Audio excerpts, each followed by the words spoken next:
All right, here we go with 5.1. This is the second video. This is from page 160, and we're going to be learning how to express and compute unit rates during this video. But first, we're going to go back and check your answers to numbers 1 to 4 on the top of page 160 to see if you got those right. Okay, number 1, the answer is yes. And the reason it's yes is because it's coconuts per minute. For each single minute, there are 4 coconuts. Number 2, the answer again is yes.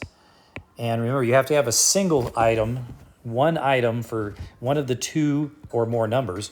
And so Mary paid $2 for a bottle of orange juice. That's one bottle of orange juice for $2.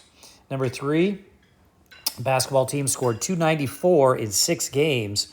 That would be no, because neither one of those numbers is the number 1 or a single unit. So we have 294 and 6, not a unit rate. And number 4, 3 books in a week.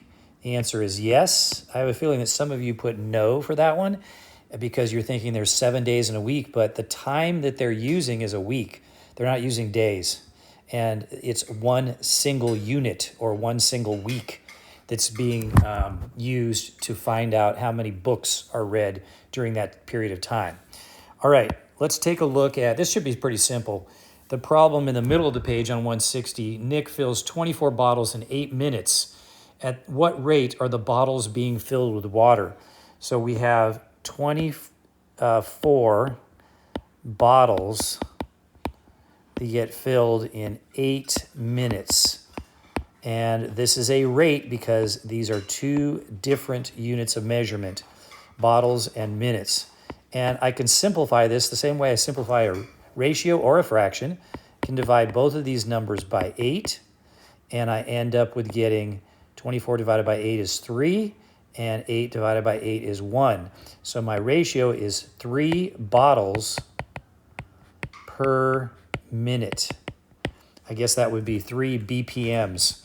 All right, before you watch the next video, I'd like you to do number 5 down at the bottom of page 160. And again, write your answer down, commit to something, because it's too easy to see me do it and say, oh, yeah, that's what I got.